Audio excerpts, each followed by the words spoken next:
Welcome, everyone. I would like to thank you all for attending this little webinar where we're going to talk a little bit about the Apex optical analysis plugin for SOLIDWORKS.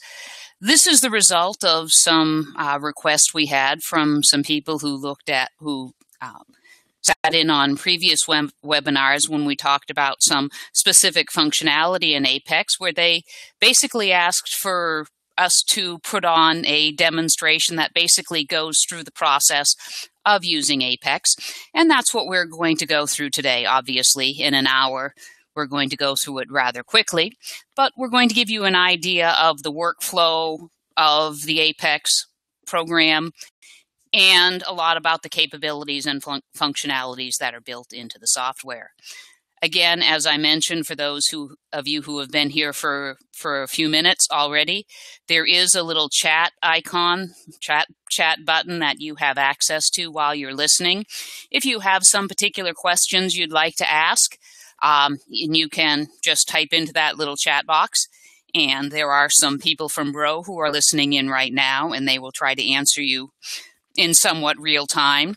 Sometimes we might have to get back to you later at the end of the presentation.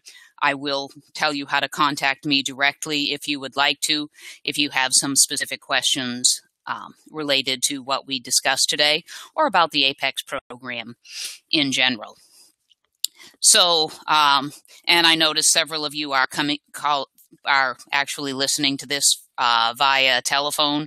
So again, if trying to use the chat box right now is problematic, don't worry about it. There'll be contact information at the end of the presentation. Just get back to us with your questions at any time. So now let me start by talking a little bit about Apex and the four-step design process, which is typically the methodology we tend to try to convince users of this program to go through the design. And we will use this four-step process to show basically the different tools and functionalities within the software.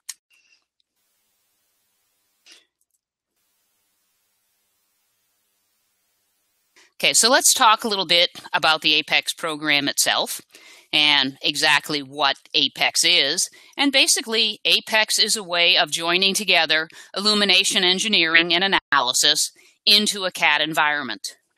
Who are we? We're Breault Research Organization, and we have been providing very accurate and very, very flexible tools that have been used in the optical and illumination design and analysis world for well over 30 years now.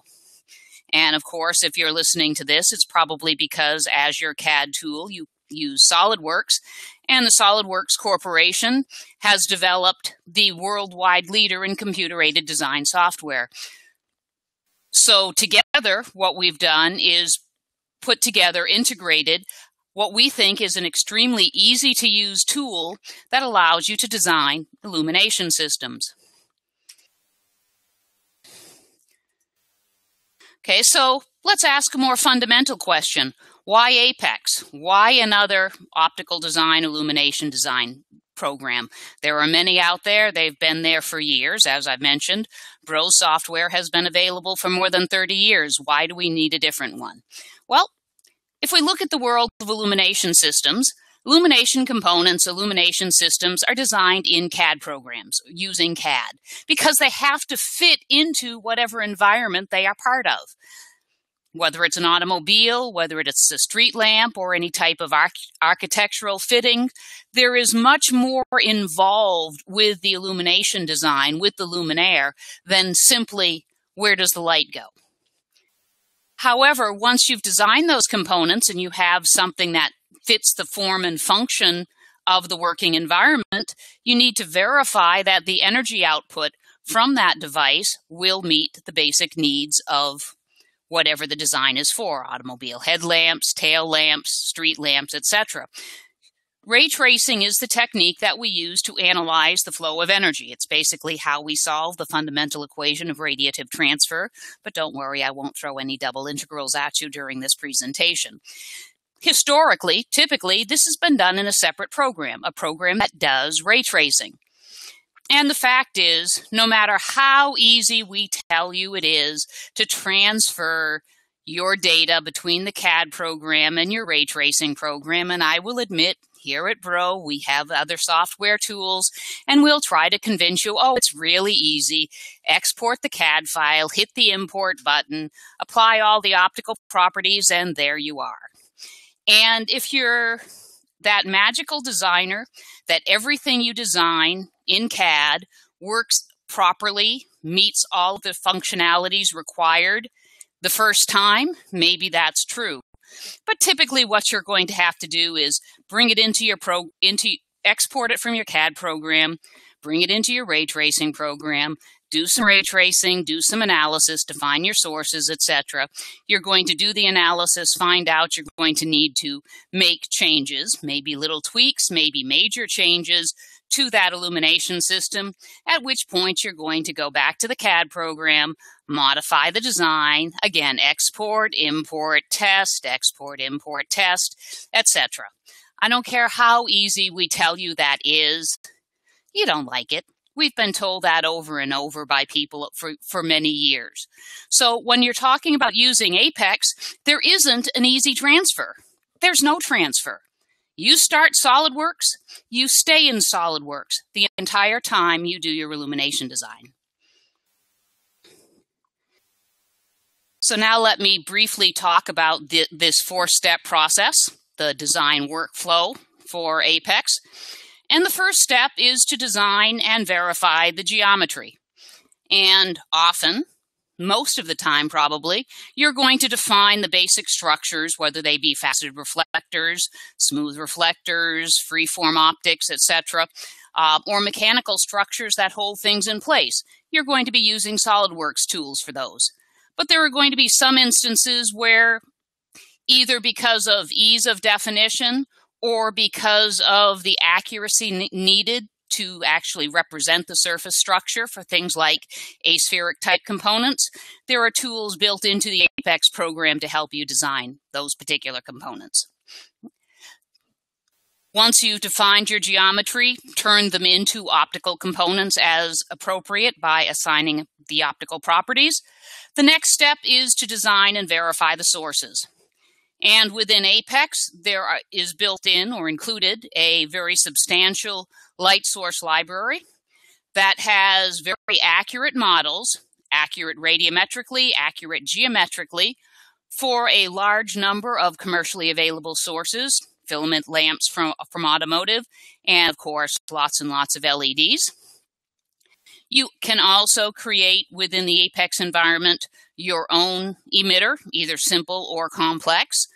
Using surface or object-based geometry, you can design those to have any type of radiometric or photometric distribution that you would like. So once you've put the system together, which is defining the geometry and the sources, you'll need to trace rays. And basically, we represent the energy in our sources with rays. Each of the rays represent a certain part of the radiometric distribution of the source, and each ray represents a portion of the total energy coming from that source. The rays will leave that source and travel along their direction vectors until they interact with some item of geometry along its path. And after the rays aren't going to hit anything else, obviously the ray trace is going to stop. Step 4 is probably the reason you're interested in using software like Apex. You want to understand the behavior of your system, which is what we call perform analysis. And this will allow you to evaluate the energy distribution after the ray trace. And you can do radiometric, photometric calculations. You can look at area or angle information. Many, many other types of analysis are available, and we'll look at some of them as we proceed through this discussion. Again, when it comes to defining the geometry, you use the tools that are best for any particular component. And obviously within the SOLIDWORKS Sketch tools of like the spline surfaces, planar surfaces, sometimes spherical surfaces, use extrusions, lofts, sweeps, etc. to create the basic structures in your system. But there is also an optics manager that will allow you to create components such as spherical or aspheric lenses, conic sections, and precise optical surfaces such as those defined by higher order polynomials. Again, not typically defined within a CAD environment, but because they are sometimes necessary in analyzing illumination or optical systems, the tools have been added via the Apex environment. And then once you've defined all of your geometry, Apex will create the ray trace ready models based upon all of your input. You don't have to send it to any other program. Once you've defined the basic geometry, you do need to turn it into an optical component. And you need to make sure that you have described all of the optically active components. By that, I mean all of the mechanical or optical structures within your design that it's possible for the light to interact with. So you might have added mechanical components simply because they can block some of the light path or scatter some of the light that is in the system. And again, you'll want to make sure they are designed to the appropriate level of accuracy. Then you'll need to apply optical property to each of the components. That might be something like an index of refraction, which would be simply saying it's made out of PMMA or acrylic or BK7 or whatever the appropriate optical material is. These will include the effects of dispersion, so how the properties vary with wavelength. You can also apply surface textures to components. You can also apply items like thin film coatings if they are part of your system design. The sources need to accurately represent the output from all of your illumination sources, and it's important that you, at least to some level of accuracy, represent the geometrical characteristics of the source to take into account secondary interactions. And real sources aren't point sources, so they don't behave like point sources. And Apex does have a wide variety of source models and modeling tools available to allow you to simulate virtually any incoherent sources. And ray tracing is basically the technique where we transfer the energy from the source through the optical system, allowing us to then analyze what the output distribution is. And then, of course, the analysis tools allow us to calculate whatever information is important to us, radiometric or photometric data, based upon the distribution of energy after the ray trace. We can isolate particular surfaces of interest if we want. We can isolate rays based on some particular requirement. So how much energy is between some particular angular spread, how much energy is into a particular region, where is the energy of a particular wavelength? All of those are questions you can ask during your analysis.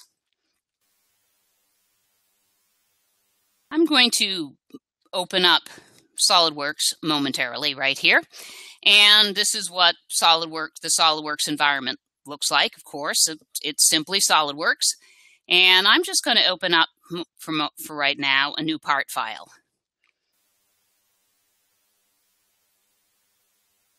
Okay. Now you might have noticed, even before I opened this, on your command manager, there is a tab specific to optical geometry.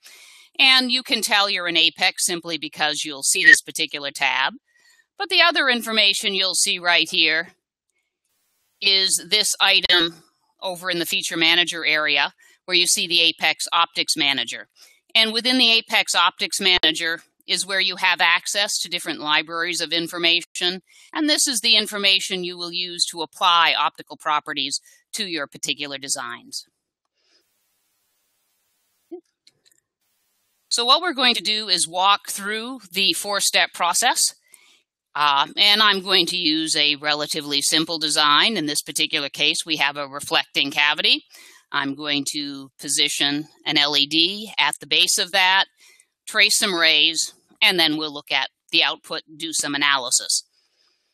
So in terms of the four-step process, we want to design and verify the geometry using either SOLIDWORKS or Apex. In this particular case, the two pieces of geometry we need are the reflecting cavity as well as the target surface. both of those have been designed or would be designed within the SOLIDWORKS environment. So again, let's go back over here to SOLIDWORKS and let me close that for now. Okay, and what I have here is a model for my reflective cavity. And in this particular case, it's a CPC cone. And if we look at the sketch, in this particular case, what I've got is a CPC that's designed to have a 6 millimeter in diameter, 3 millimeter radial opening at the small end.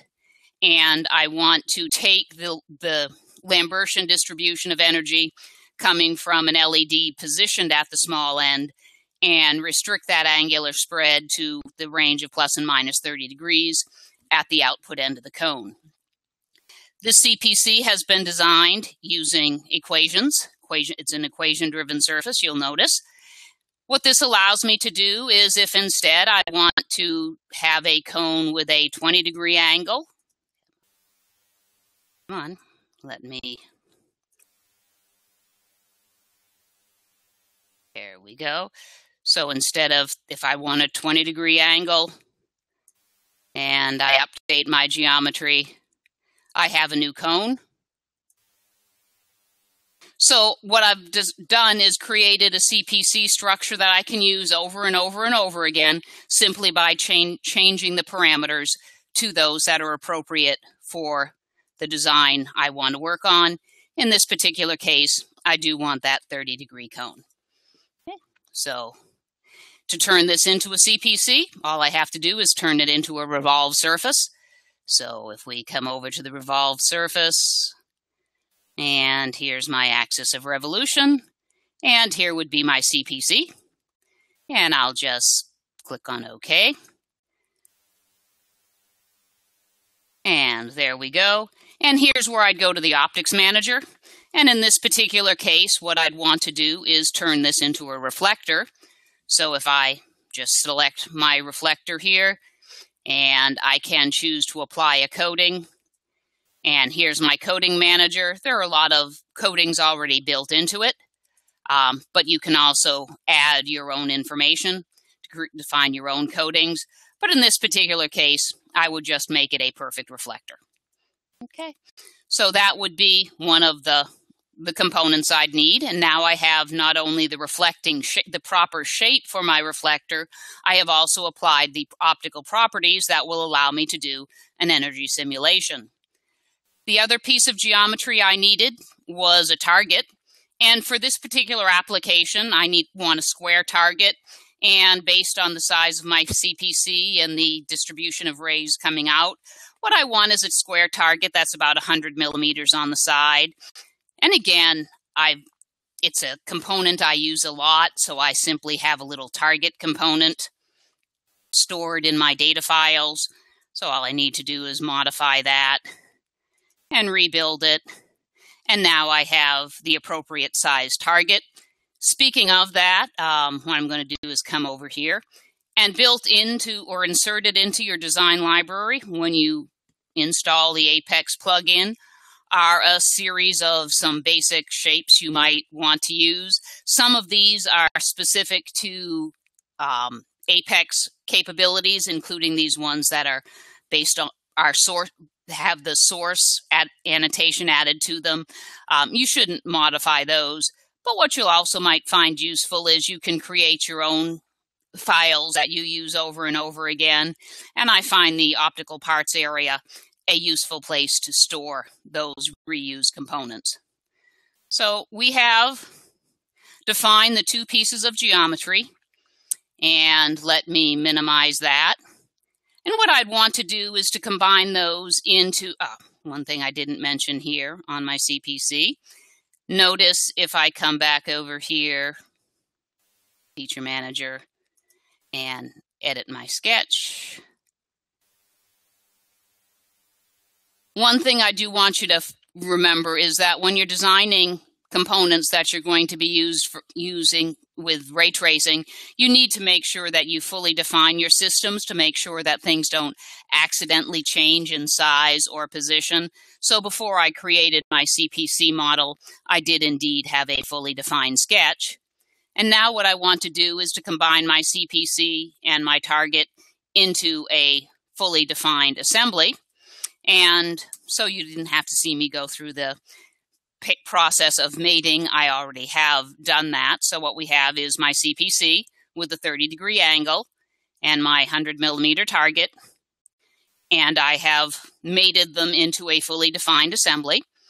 And now what we're ready to do is to put in our source and go on to step 2. So fundamentally, we are now done with step 1. But I also would like you to notice now that I am in an assembly, in addition to the optical geometry area within the command manager, I also have a sources, trace, analyze, design, and project settings. And we'll talk about all of these in particular as we proceed through.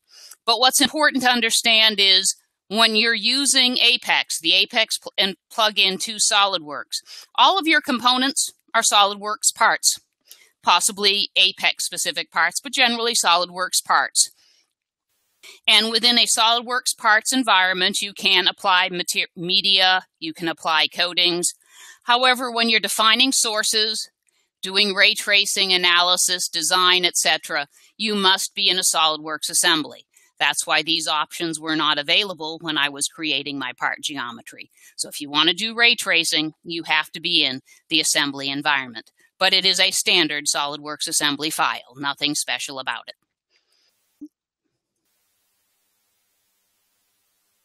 Okay, so we have our fully defined system, we have our CPC, we have our target.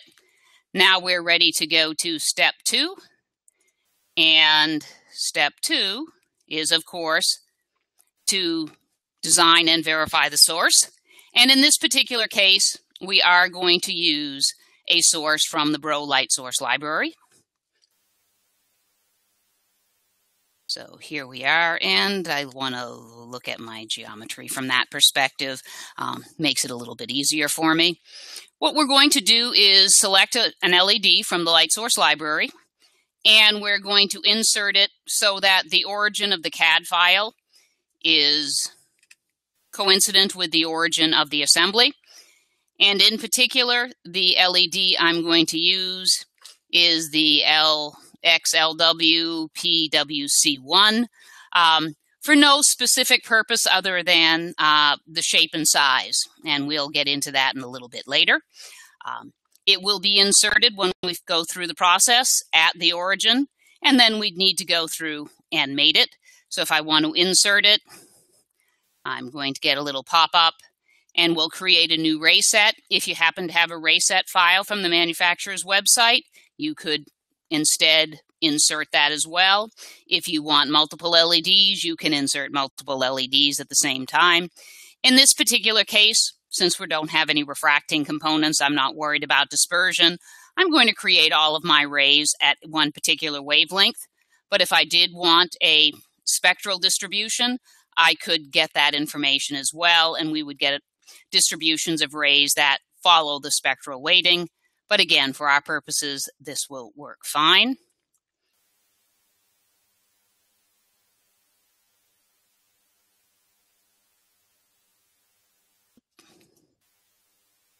That for now.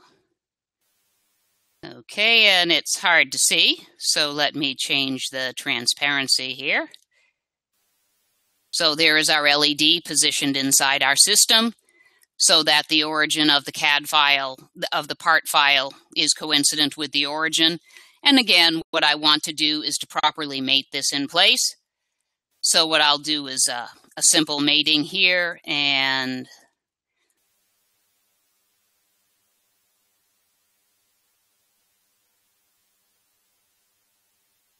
I've noticed that with this web tool going, my computer seems a little bit slower than normal, but just give me a moment here. And I'm going to mate it within the assembly itself. So I'll go front plane to front plane, top plane to top plane, and right plane to right plane. And there we go. And I have a fully defined system. So this would probably be a good time to do a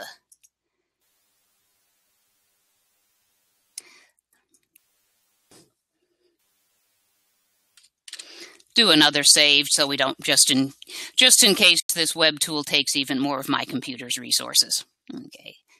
All right, so we've defined our source. We've already defined our geometry. We've created a fully defined assembly using our geometric parts. So verified our geometry simply by properly dimensioning them and fully defining them, if you will.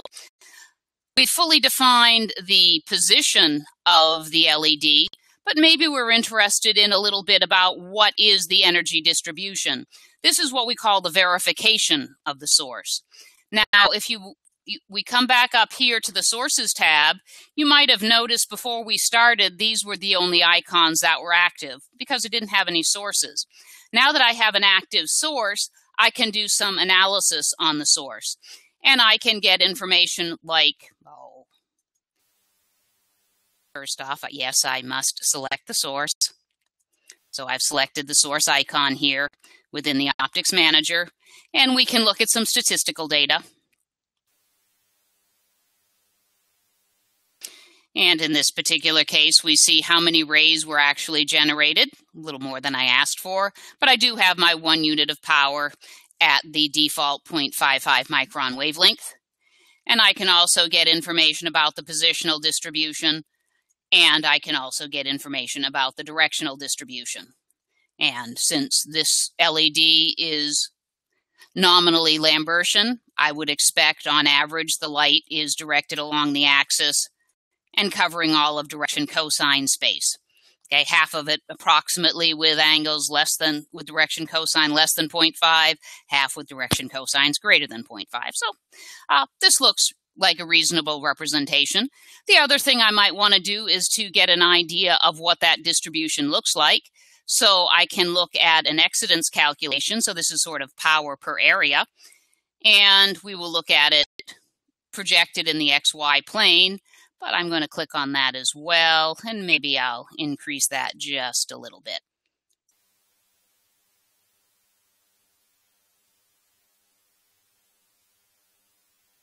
And what we're going to see here is a mapping of the energy projected onto the XY plane.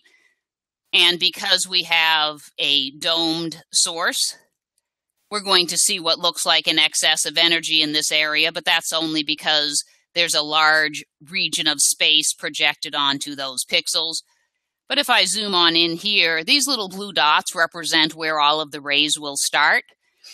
The light source library actually traces the rays through the geometry of the LED itself and then just propagates them to just outside the main body of the LED by about 5 microns. So when the rays start or are launched into your system, they're already in air, and the time and effort of the rays leaving the die inside and exiting out has already been taken care of in creating the rayset file in the first place. You only have to do that once.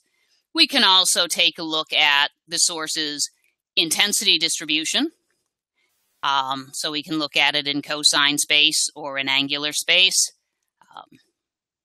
And again, what we would expect is to see light at all angles because, again, this is a relatively Lambertian, or this is, nominally Lambertian. And this is our direction cosine plot, and you can see definitely that all of direction cosine space is filled. So that's what we mean by source verification. We can use any of these tools to further analyze the source before we do any ray tracing to make sure that there were no mistakes made, in particular, if you're defining your own source. There are also photometric calculations available to you as well, visual appearance calculations, but because we only created a set of 1 wavelength, we're not going to worry about that for now. Okay. And that takes us to step 3. And step 3 is to do the ray trace. And what the ray trace means is each of those 150,000 rays will leave the source and interact with the geometry until they stop somewhere, typically because they're either absorbed or there's nothing else for them to interact with. And again, we'll go back to Apex. And I would like to talk about, before we do the trace, just one other area, and that's what we call the project settings. And the project settings allow you to set some parameters. You can define the ambient medium, which is the medium of the world around your system.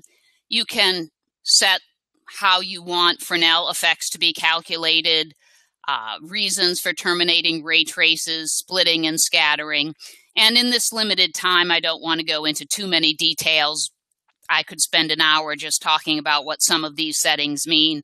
But I do want to visualize the rays going through my system, but I don't want to look at 150,000 of them.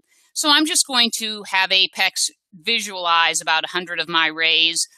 And then because I define my target to be 100 millimeters away, I'm going to trace the rays 110 millimeters after they stop. So if anything misses the target, I can see it. So what happens when I go to the Trace tab is I have a Trace Rays button. And when I click that button, each of the rays that have a starting point, X, Y, and Z, and a starting direction vector and energy will be propagated through the system. And again, the rays will propagate until they reach an absorbing surface, or until they reach a location where the ray trace engine determines there's no other geometry that they can interact with. And let's zoom that out a little bit so you can see everything. Now, in this particular case, I define this surface as a perfect reflector. There are no refracting components. If I had refracting components, we could have generated Fresnel effects. I could have applied a surface texture to this to represent, the scatter that we sometimes apply to surfaces. All of those could have been done, but in this simple model, we're not going to do that. So that's all there is to step 3. We've done the ray trace. And so after the ray trace, we can see a few of the rays, about 100 of them. And again, that some of the rays might have exited the source and then just gone off into space. Some of them may have left the source and directly hit the target. Some of them might have left the source, hit the CPC one or more times, then hit the target, or hit the CPC one or more times and then miss the target. This is where we need to go to our final step, which is step 4, the analysis.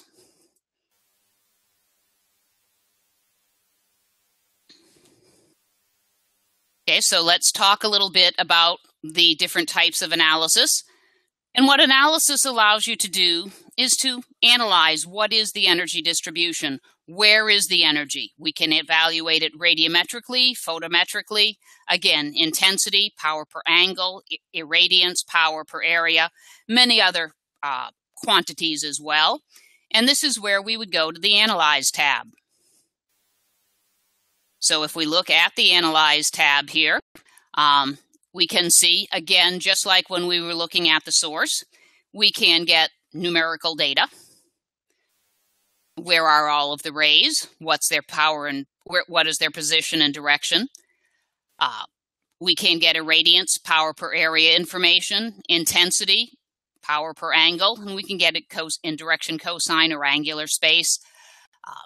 We can also, if we had a polychromatic source or if we had dispersing components, we could do photometric type calculations as well.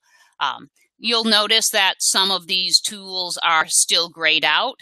That's because they depend upon data that needs to be captured when we start doing our analysis. So, for example, where are all of the rays?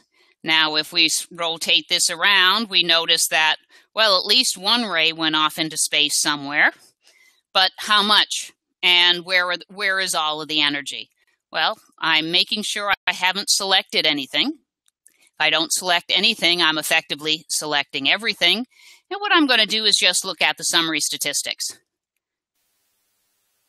And if we look at the summary statistics here, we can see that our rays are either on the target or the last, you'll notice they say they're on the CPC. What that means is the last object they interacted with was the CPC. And you notice we only saw one of them, but we only see about 1% of the rays drawn, so that's effectively what we would expect. We wouldn't have expected to see more than 1 or 2 of those rays because statistically that wouldn't have happened. Now, I think we can all look at this and we know that this must be what is internally thought of as phase 6, but maybe in some instances you're not quite sure which particular surface it is you want to analyze based on this information. But if I come down here, I can select it and just say highlight surface, and you can clearly see visually indicated which surface it is on which that information is being provided. Now, why would I want to do that? Well, the numbers are nice, and knowing that better than 99.5% of my energy got there, again, assuming a perfectly reflecting surface. But now maybe I want to do some further analysis of this energy distribution. So by highlighting this surface, when I come up and choose to do another calculation, it will only be looking at the energy associated with any surface or surfaces that I have highlighted. So let me click on irradiance here. And you'll notice it does tell you that it's going to be on the selected surfaces. Don't worry, if you didn't do it in advance, you could do it at this point in time. But you'll also notice that it sized the analysis region based on the size of the geometry. And it's also made an assumption as to the planar projection of that surface. And in this particular case, that is the correct projection. I have a data resolution, and I'm going to use square pixels. And it remembered that I increased my data resolution slightly to 51 from the default 39. And so let's take a look at this calculation.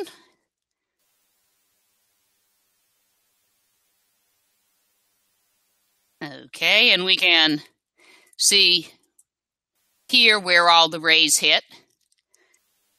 Not necessarily an overly useful tool most of the time, but sometimes it's interesting to look at.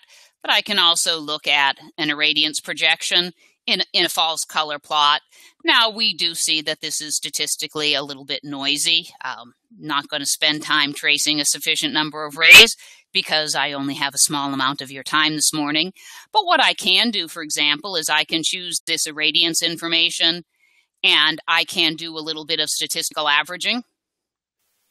So, just because we didn't do a sufficient, we should have traced a few more rays. I'm going to do a radial averaging. What that will do is average the data in radial zones, because this is effectively a radially symmetric distribution. So the pixels in each radial zone tend to have more in common with each other. So I'll just click on OK. Now, all this did was to create a new data set.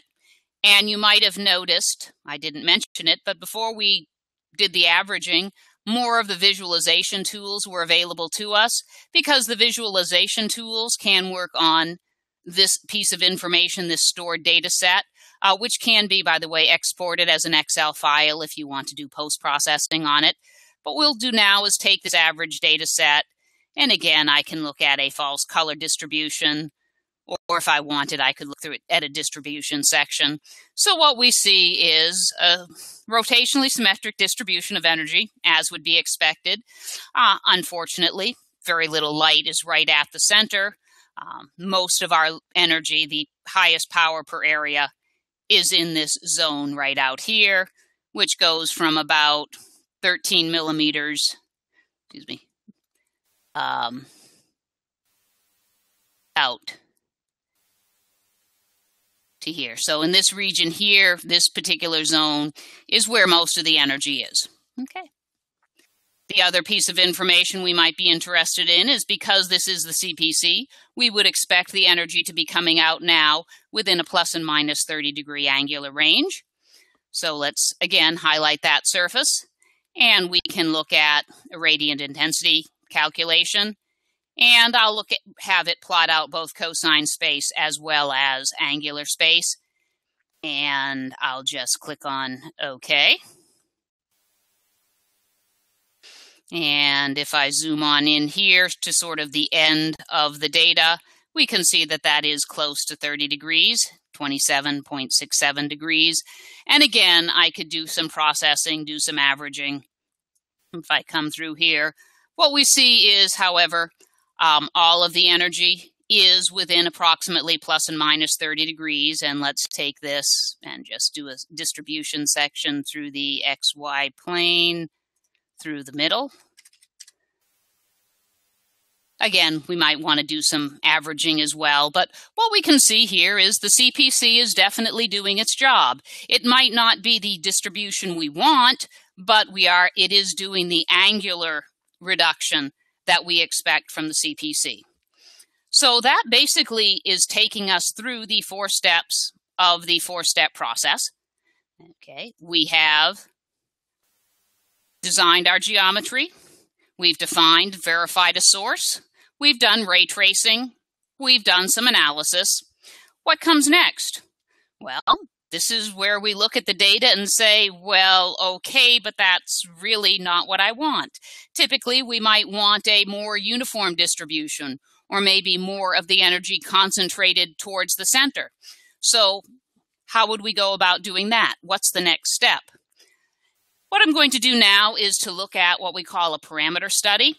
A parameter study allows you to vary, modify some of the design parameters in an attempt to improve the performance by evaluating the performance at particular fixed interval values of different parameters. In this particular case, what we're going to do is to adjust the position of the LED and see how that affects the energy distribution. So let's go back here. And let me go back to my model view, and let's look at it straight on like this. And here's the situation. I have this LED right at the base of my CPC, but the CPC ideally works for a Lambertian source that is right at the focus plane location. So this point right here is the focus of this parabolic section. This point right here is the focus of this parabolic section. And what we really want is a flat source, a flat LED positioned right at this location. You can see here that none of our rays are optimally positioned. But what is the best way to put that source for this particular source? Another thing that's interesting to notice, and part of the reason I chose this particular LED, is you'll notice even though this LED is smaller than the opening, all of the light is actually making it out the other end of the cone. So now let's set up a simple parameter study. And what I'm going to do is, again, simply move this LED back and forth along the axis. And I'm going to do that by changing one of my mates. Previously, I had defined a coincident mate of the front plane of the LED to the front plane of the assembly. So what I'm going to do is just cheat a little bit, and I'm going to instead change that to a distance mate. Okay, again, we're fully defined. But if I rotate around, what I'm going to do is select that dimension. Come on, let's go. Okay, so I have the dimension active. Now what I'm going to do is I'll just go to my design tab, and I'm going to choose to do a parametric study. And what a parametric study will do is to simply allow me to define a set of parameters, in this case a single parameter, that will be varied in some number of steps, and then I can do different types of calculations to see how the performance of the system is affected. Let's show you how that works. I'm going to add a study parameter. And it knows that I had selected this particular distance. I could also do things like either dimensions or spline handles, any defined dimension within within SOLIDWORKS. Okay, and here is my variable name, and I'm going to change the name to something that makes sense to me, LED position. And you'll notice that the original value is 0. And what I'm going to do is say go from minus 1.25 to plus 1.25. Now I can either choose an increment Okay, or a number of steps. So if I come here and choose, 5 steps, it tells me that the increment is 0.625 millimeters. If I said 0.5 millimeters, it would say I needed about 6 steps. So I have a choice as to how many times I want to do it or what an increment is, and I'll leave it this way. Next thing I want to do is analyze the distribution, how much energy reaches my target, and what that distribution is. So what I'll do is I'll select my target plane, and I'm going to choose to add a goal. And you'll notice you have many different types of goals you can use based on power, intensity, irradiance, radiance, directional power, photometric or radiometric quantities. But let's start with power, the total power on the target. Okay. Then you get to define what region of that target you're interested in. You can choose the whole target window, or you can define an elliptical or a circular region. You can define a polygonal region if you wanted. So if you needed to know what a hexagonal distribution would look like, you could enter that as well. You can choose regions, you can define lines, and you can also set test points. So for those of you who are thinking about things like ECE standards, you can enter all of that type of information using the different geometry goals. But in this particular case, let's set a circle 50 millimeters in radius. Of course, centered on the origin. And then I can add this to my goals.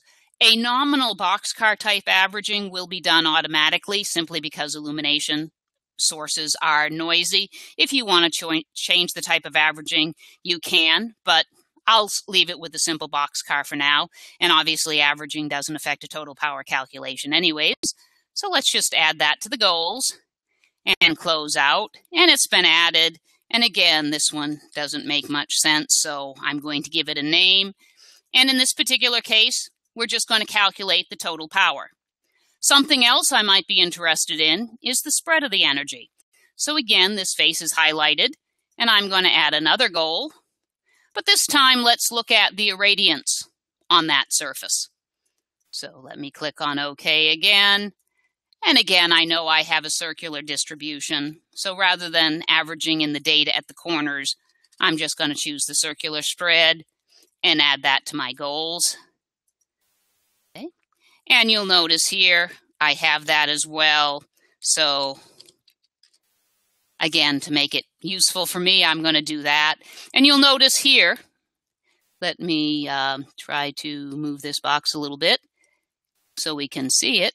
Yes. So I can do a sum, I can do an average, I can do something like minimize the standard deviation. I'm just going to use the average. And this isn't an optimization, it's a simple calculation, so I'm not going to worry about targets and target weighting because Apex will simply modify this position 6 times and calculate these parameters, and in the end, it will show me what it looks like. And I'm ready to run my parametric study. You can see it shifted it all the way back, and it's tracing through the first simulation.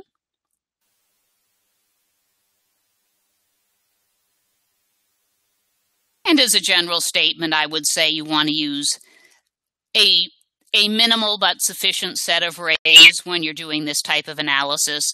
For this presentation, a small number of rays, but the idea is to show you how the software works, not to go through very, very rigorous ray tracing using many hundreds of thousands of rays to minimize the noise effects.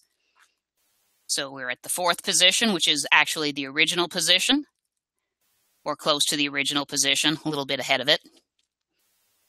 And this is the 5th system.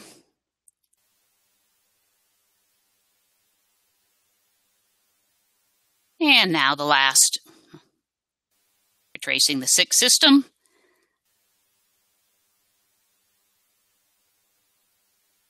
Okay, so now it's done. You notice it tells me it's done. So let's take a look at what was calculated. And let me lift this up a little bit so I can see it a little better. So here are the results of the trials. And as I select them, the LED moves to that position. Okay. And here are the calculated information, the total power. And you'll notice the maximum power on the detector was when the LED was slightly offset to the back. And here are the irradiance calculations, the average irradiance. Okay. But again, what we were interested in is how was the irradiance distribution affected by shifting the LED. And just to let you know, why does the power decrease for these other options? Well, when we move the LED back here, there's going to be some energy that goes off in space, if you will, doesn't make it into the reflector. Once we move the LED well inside of the reflector, the rays that are leaving the LED at a very high angle effectively miss a bounce. So they don't get totally constricted down to the plus and minus 30 degrees, so they're going to go off at a severe angle. Well, what does the irradiance look like? Glad you asked. What I'm going to do is select all of the irradiance calculations, and I'm just going to look at a picture plot for all of them.